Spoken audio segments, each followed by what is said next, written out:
Welcome to this explainer. If you've got anything to do with facility management, or honestly, if you just want to understand the hidden mechanics of how the buildings we use every single day actually stay running, well, you are in exactly the right place.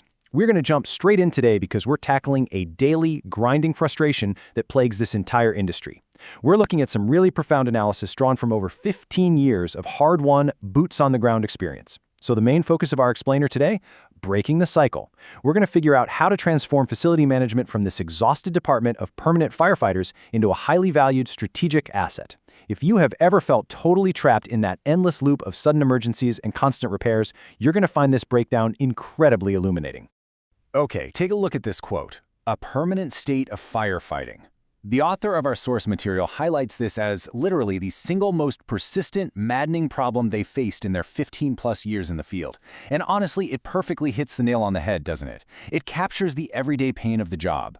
You get trapped in this vicious cycle of reactive maintenance. Instead of actually getting ahead of the curve, you're just constantly running your equipment to failure. You're patching things up, slapping on a temporary fix just to keep the lights on, rather than systematically upgrading things. It's an unbelievably stressful dynamic.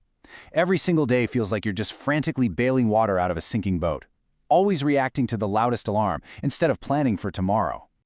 So why does this happen? Well, there is a massive disconnect driving that exhausting cycle. Leadership often looks at facility management strictly as a cost center. To them, it's just a black hole for the budget. But the reality?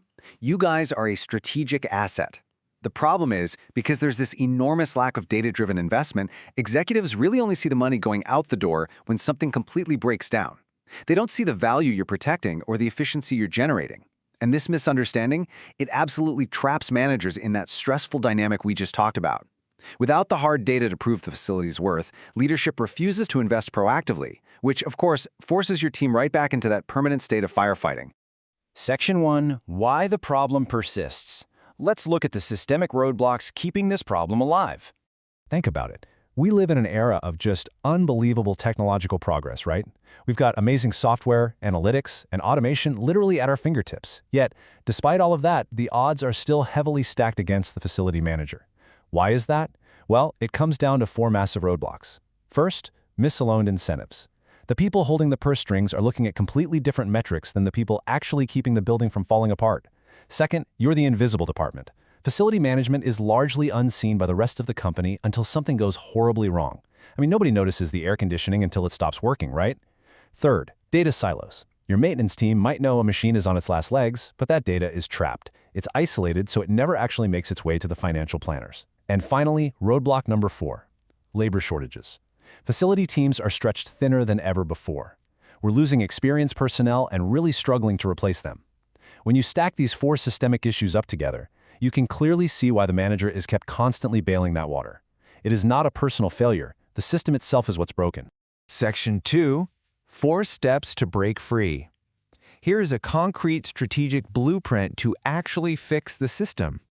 All right, here are the actionable strategies you need to empower your team. Step 1. Pivot your language. Step 2. Implement PDM. Step 3. Consolidate your tech. And step 4, upskill and document. Let's break these down one by one and show you exactly how to dismantle those roadblocks. Okay, let's dive right into step 1. To fix those misaligned incentives we talked about, you absolutely must change how you communicate with leadership. You've got to pivot from technical speak to financial speak. Because look, if you go to leadership and start talking about broken equipment, worn bearings, or failing compressors, I guarantee you their eyes are going to glaze over. All they hear is cost. Instead, you have to translate those technical realities into financial metrics. You need to talk about TCO, total cost of ownership. You need to talk about ROI, return on investment. When you can actually show them that systematically replacing a unit gives the company a much better ROI than constantly patching it together with duct tape, well, suddenly you're speaking their language. You stop looking like a cost center and you start looking like a true strategic asset manager. Now step 2 is where your actual day-to-day operations start to change. We need to implement PDM, predictive maintenance, by utilizing the Internet of Things, or IoT. This is the exact opposite of that running to failure trap. Instead of waiting around for a machine to break and then scrambling to fix it, you use connected smart sensors to monitor the health of your equipment in real time. You literally anticipate the failures before they happen. You fix a tiny little vibration today before it turns into a catastrophic, expensive breakdown tomorrow. This leverages all that amazing software we talked about earlier to permanently stop that exhausting firefighting cycle before it even starts. But to support all those smart sensors, Step 3 requires standardizing your tech stack. You're going to see these two acronyms a lot, IWMS and CMMS. That's Integrated Workplace Management Systems and Computerized Maintenance Management Systems.